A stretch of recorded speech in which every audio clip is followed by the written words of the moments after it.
Nuestro invitado de hoy es el doctor Enrique Santos Jara. Tiene el título de sociólogo otorgado por la Universidad de Cuenca, un PhD en psicología en la Universidad Católica de Bélgica. Ha sido profesor de las universidades de Cuenca, Azuay, Machala y Católica de Santiago de Guayaquil. Ha realizado además actividades de consultoría en el ámbito de la investigación socioeconómica, psicoorganizacional y planificación social. Actualmente es miembro académico del Consejo de Educación Superior. Buenas tardes y buenas noches. Un nuevo programa a fondo y esta es la segunda parte de un diálogo que venimos sosteniendo con el doctor Enrique Santos Jara, miembro del Consejo de Educación Superior. Ustedes recordarán que en la primera parte de este diálogo abordamos de manera general las características con las que viene planteándose la reforma en el sistema de educación superior. En esta segunda parte de este diálogo vamos a bajar un poco y vamos a mirar cuál es ese perfil de esa nueva universidad que se está construyendo ya, porque la reforma ya empezó, ya está ocurriendo. ¿Cuál es ese nuevo perfil de esa universidad? ¿Qué es lo que se espera de esa universidad? Y por supuesto, la visita del doctor Enrique Santos a los predios de la Universidad Península de Santa Elena, así como también la de las distintas delegaciones de las universidades que están participando en el taller del nuevo reglamento de régimen académico. Doctor, en la primera parte habíamos hablado de manera general de todo esto que ha venido ocurriendo y que sigue aconteciendo en el sistema.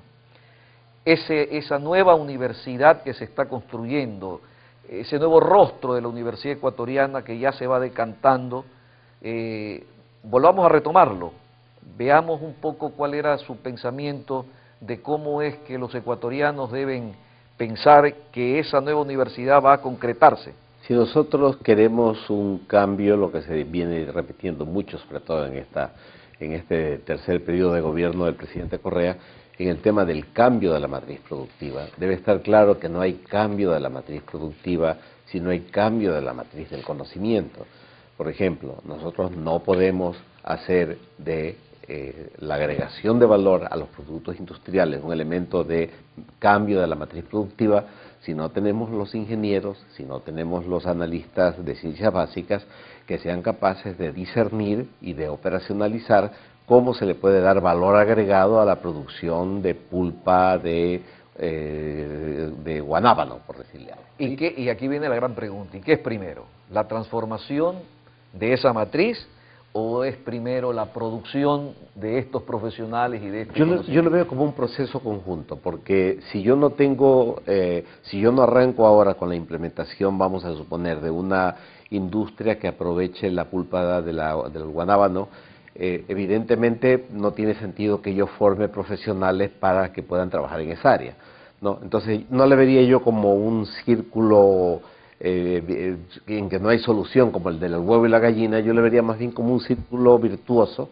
en donde el desarrollo del conocimiento en una área ayuda al mejoramiento de los procesos productivos y en donde la existencia de procesos productivos con tecnología avanzada exige que las universidades y los institutos mejoren la calidad de los profesionales o de los técnicos o tecnólogos que están entregando. Entonces, si le tomamos por el lado por el lado de la universidad, no hay cambio de matriz productiva sin cambio de matriz del conocimiento.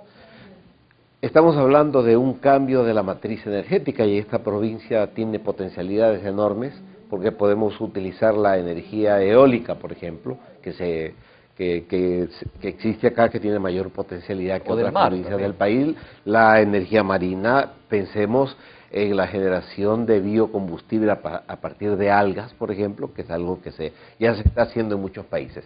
Pero esa potencialidad sigue siendo potencialidad y sigue siendo un sueño si no tenemos un talento humano, un investigador que sea capaz de investigar sobre esos temas y que a partir de la investigación sobre las algas que existen en la zona, identifique qué tipo de algas son altamente potenciales para el desarrollo del biocombustible y que luego diseñe los mecanismos y los procedimientos para hacer un cultivo, disculpe que use la expresión, de esas algas y procesos industriales que permitan, bajo tecnologías amigables, bajo tecnologías suaves, ¿no es cierto?, poder obtener biocombustible desde esa biomasa que hasta el momento no se le ha visto otra aplicación. Entonces, necesitamos el talento humano que tenga la capacidad de investigar desde el punto de vista básico, pero también desde el punto de vista aplicado, es decir, cómo este conocimiento me sirve para cambiar la realidad.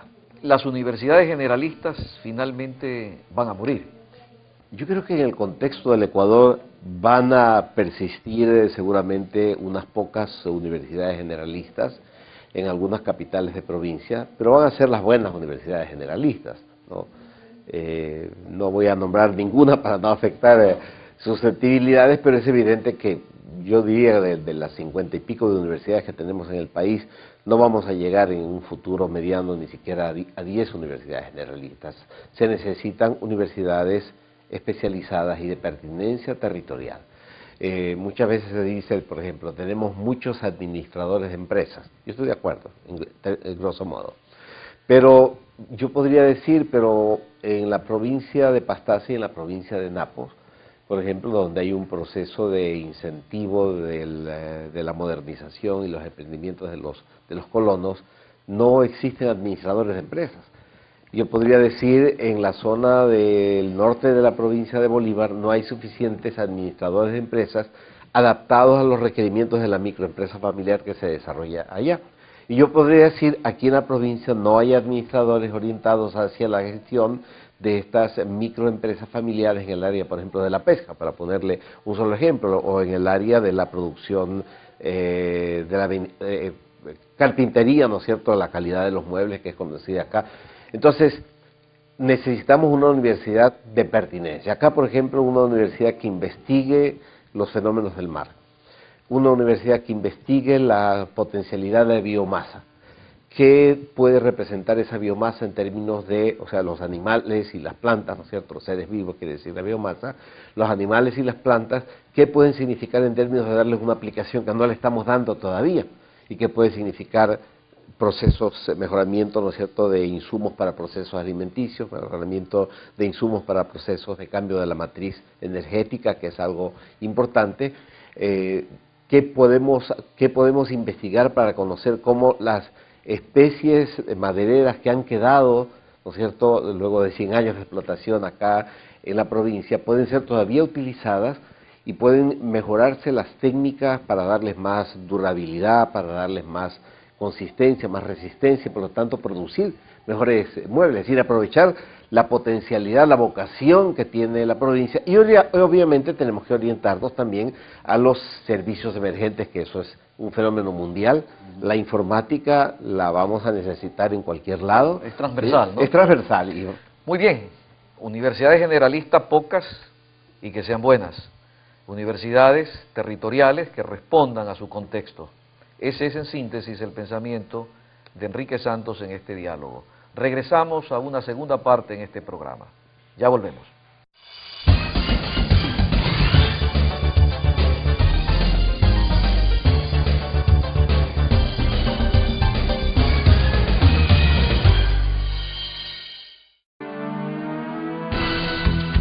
Formar profesionales competentes, comprometidos con la sociedad y el ambiente, en base a una alta calidad académica, a la adopción y generación de conocimientos científicos y tecnológicos, respetando y promoviendo nuestra identidad cultural.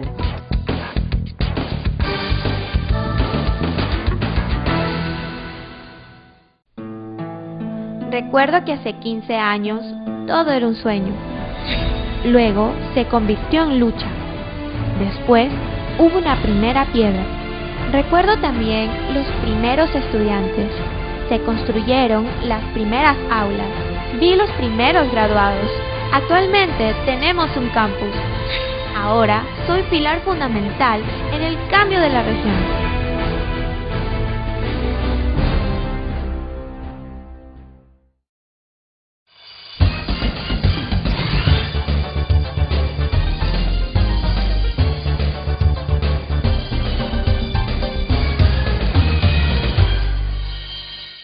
En esta segunda parte del diálogo que estamos sosteniendo con el doctor Enrique Santos Jara, Vamos a conversar acerca de estos talleres que ustedes han hecho a lo largo de todo el país y este que se está desarrollando en la Universidad Estatal Península de Santa Elena. El taller es para completar el borrador, penúltimo taller, del reglamento de régimen académico. En la presentación que usted hiciera esta mañana, colocó unas transparencias con una síntesis apretada, pero muy precisa, que le rogaría nos las hiciera también en este momento. Sí, es muy sencillo. Mire, el proceso de... Primero, ¿qué es un reglamento de régimen académico, ¿no? Cuando yo tengo una institución, necesito una normativa que organice su actividad esencial. Si yo me dedico a producir quesos, necesito tener una normativa que le diga a la gente que trabaja en mi fábrica o en mi empresa artesanal de quesos cuáles son los protocolos para hacer los quesos de buena calidad. Disculpe que haga esta comparación, pero es muy sencilla, muy didáctica. La universidad y en los institutos superiores es algo parecido. Nosotros producimos conocimiento y producimos profesionales. Entonces necesitamos tener un acuerdo a nivel nacional sobre cuáles son los procedimientos para organizar el aprendizaje, porque eso es lo que estamos estimulando. ¿Cómo generamos espacios de aprendizaje, modalidades de aprendizaje? ¿Qué vamos a hacer con las llamadas TICs, con las tecnologías de información y comunicación, el Internet? ¿Vamos a trabajar con educación a distancia? ¿Bajo qué condiciones, con qué requisitos? La carrera de medicina, ¿cuántos años va a durar? Una licenciatura en Derecho o un título de abogado, ¿cuánto tiempo me toma? ¿Qué pasa si yo decido estudiar a tiempo completo? ¿Puedo hacer la carrera en menos tiempo que si lo hago en condición de medio tiempo porque tengo un trabajo? ¿Qué vamos a hacer con los posgrados? ¿Vamos a mantener una denominación única para las especializaciones, porque así dice la ley, o vamos a distinguir lo que es la especialización general de la especialización médica, que toma a veces hasta 5 años realizarla? Vamos a diferenciar un máster profesional orientado hacia la destreza profesional de un máster de investigación orientado hacia la vida académica para pasar un doctorado. O sea, todos estos temas, el tiempo de estudio, el cálculo del estudio que se hace en créditos, o sea, en horas de trabajo, el número de horas por cada crédito, cómo se estructura cada crédito, todo eso tiene que entrar en este reglamento. ¿Por qué pasar, y lo escuchaba con mucha atención, la rápida reflexión que usted efectuó, y a los televidentes seguramente les va a interesar, ¿por qué en esta nueva universidad que se está diseñando, que el sistema está pariendo todavía en medio de dolores, ¿no?, y de estremecimientos, por qué todavía el debate de pasar del centro de la preocupación del profesor a que sea el centro de la preocupación el aprendizaje del estudiante? Mire, el profesor como centro del aprendizaje en términos de tendencias mundiales es un modelo que se volvió obsoleto no hace 5 años, se volvió obsoleto hacia los años 50 del siglo pasado. Lamentablemente en nuestro país, pues en condición de una nación dependiente del conocimiento, una nación subdesarrollada, nunca se puso a tono, no voy a decir con las tendencias de Estados Unidos, de Europa, con los cambios que ya se empezaron a dar, por ejemplo, en México, en donde la educación superior empezó a realizar modificaciones muy significativas ya en los años 60, 70, o Brasil en los años 80, Chile, etcétera, Colombia mismo, nuestro vecino. Entonces nosotros tenemos un retraso, y uso con conciencia esta palabra, un retraso en el conocimiento y en la aplicación de lo más moderno, y no porque sea de moda, sino porque es útil, porque ha sido demostrado de que funciona, de las teorías de la pedagogía, de las teorías del aprendizaje.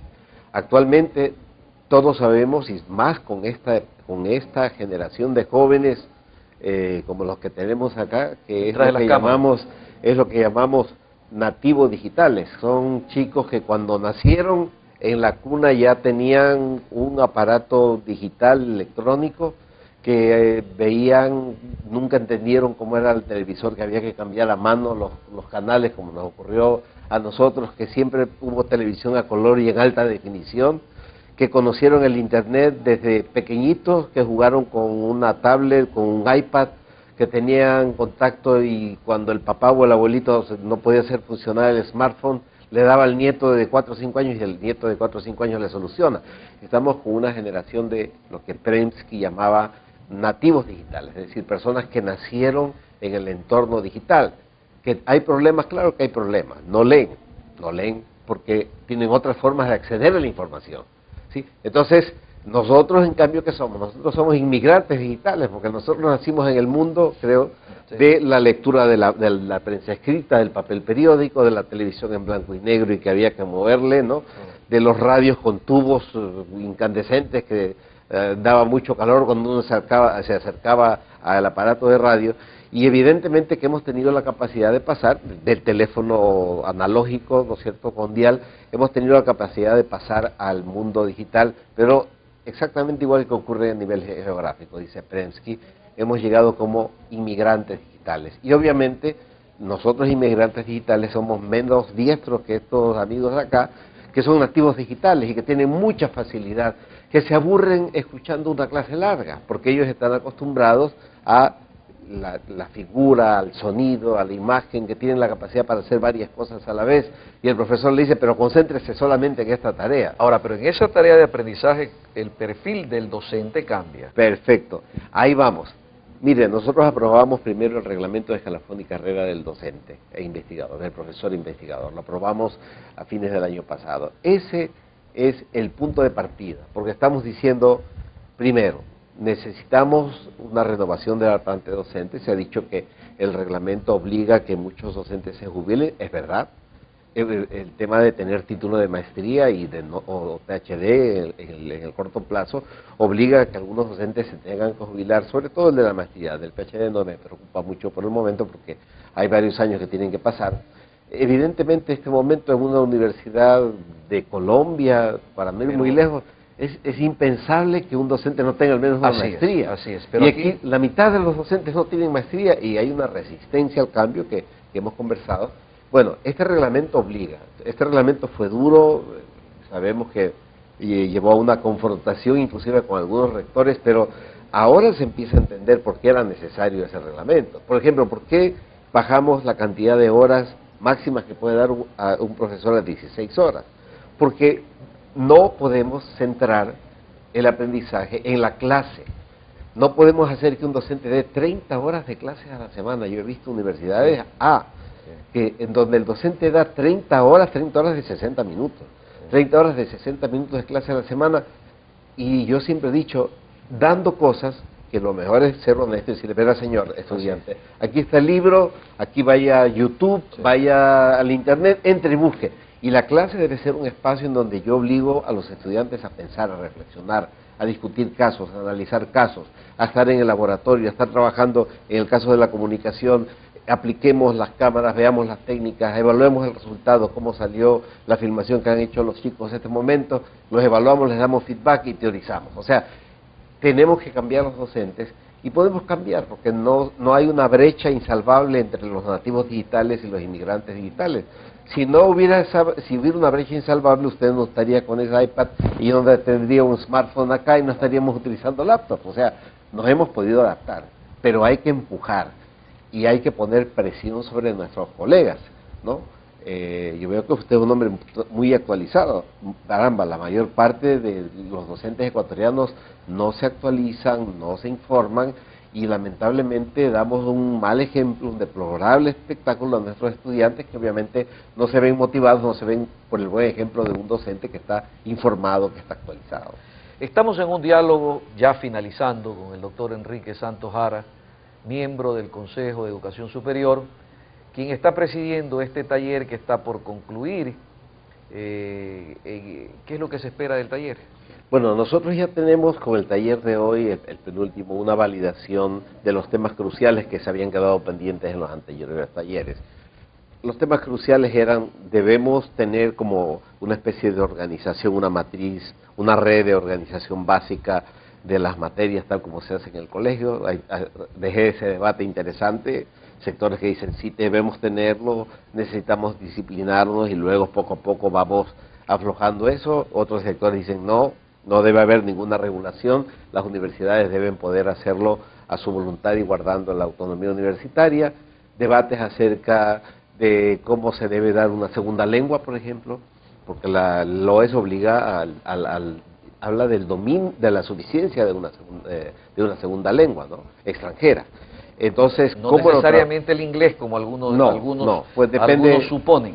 No. Evidentemente el inglés es la lengua franca en la mayor parte de las ciencias, sobre todo las experimentales. Así es. Sí. Pero en filosofía el alemán y el francés, en teoría social el francés, cocina, turismo, evidentemente el francés y el mismo español siguen siendo lenguas. Es una segunda lengua, pero el tema está en que cómo se incorpora eso en el currículo partiendo del hecho de que no vamos a resolver los problemas que el colegio no pudo resolver.